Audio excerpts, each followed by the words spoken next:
Hi everyone, this is Zoe. I'm here today with the first ever edition of the American Chess Magazine Puzzle Calendar bi-weekly updates. So generally, these will be, again, bi-weekly. So I'll be posting 3 puzzles in one video. So that means there's going to be less time of me explaining my thought process like live, but more basically centralized solutions that are direct and to the point. Now, in order to guide with this process, I have created a rating system. So they go from 1 to 10 in terms of difficulty and 1 to 5 in terms of satisfaction. We'll see if this works, and let's jump into our first puzzle.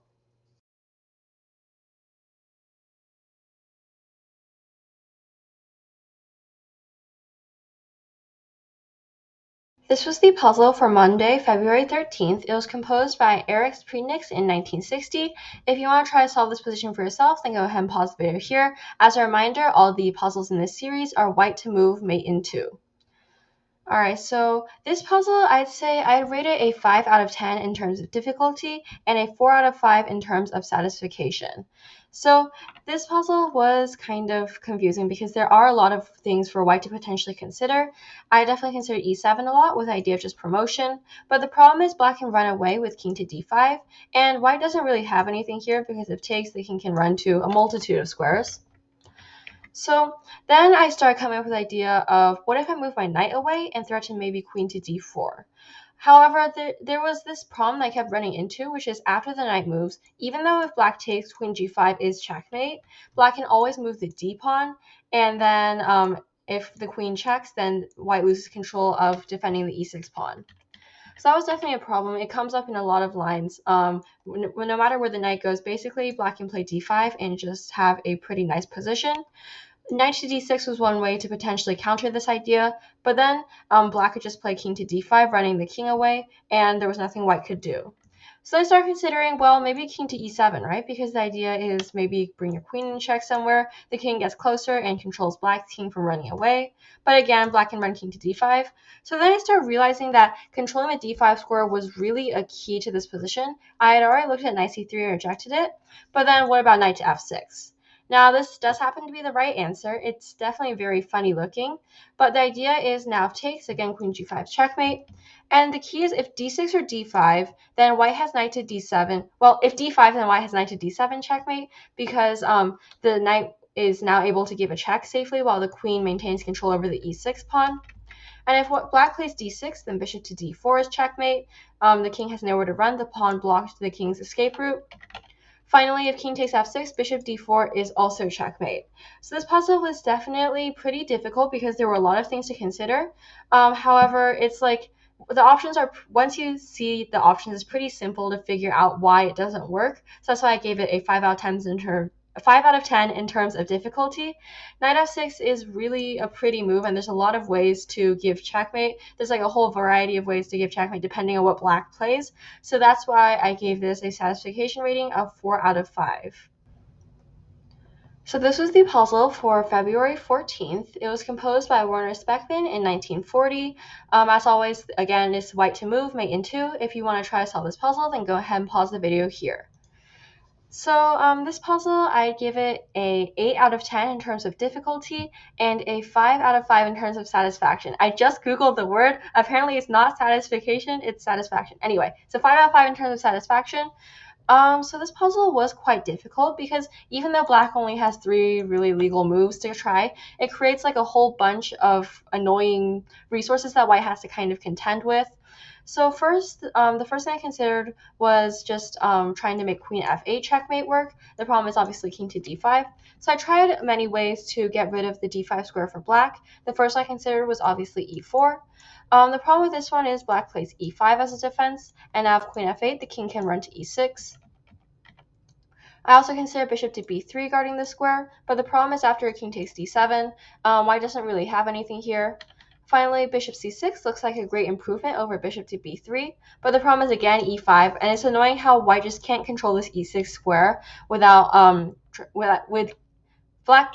White cannot control the e6 square while also giving a check at the same time. So the second idea I landed upon was trying to get the queen to c5. There's a number of ways to do this, obviously. I tried queen a5 first, with the idea of threatening queen c5, but after king e7, white doesn't really have much.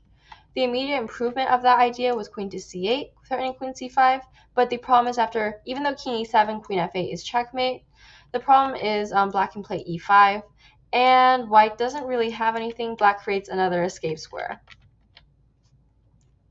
So then after that, there was kind of a period where I didn't really know what I was doing. I was just trying random moves, starting with like king b6, maybe threatening here. But again, after black plays e5, there's just nothing white can really do.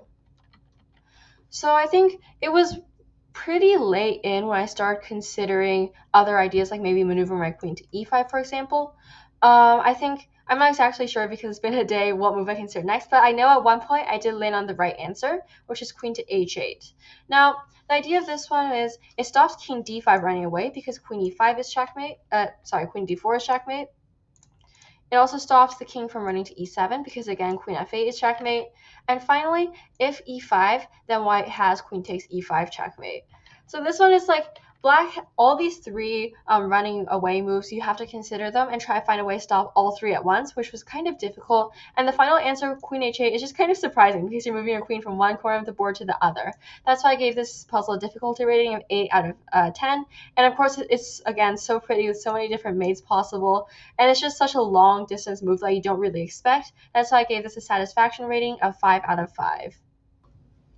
So this was the puzzle for today, February 15th. It was composed by James Halpern in 1920. Again, white to move mate in 2. If you want to try to solve it for yourself, then go ahead and pause the video here.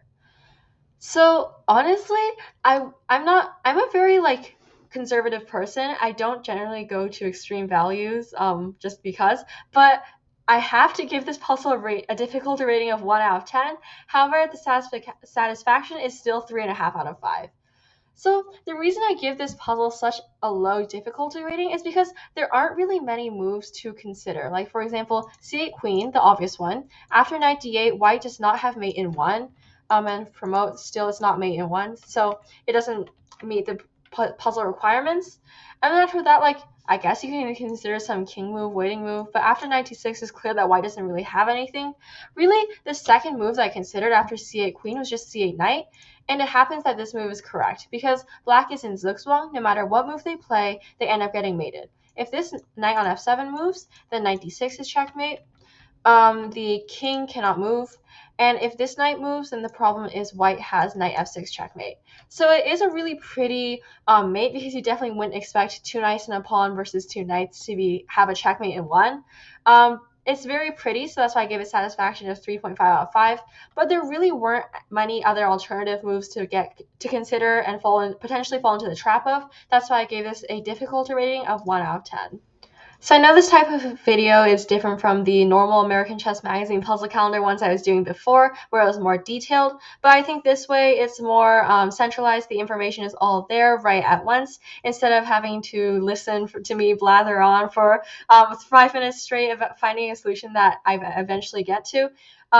So I hope you enjoyed this video and you learned something. As always, if you enjoy my content, please like and subscribe. Leave your feedback for me below about this type of video if you like it better or worse than before. So yeah, that's all for today. Bye.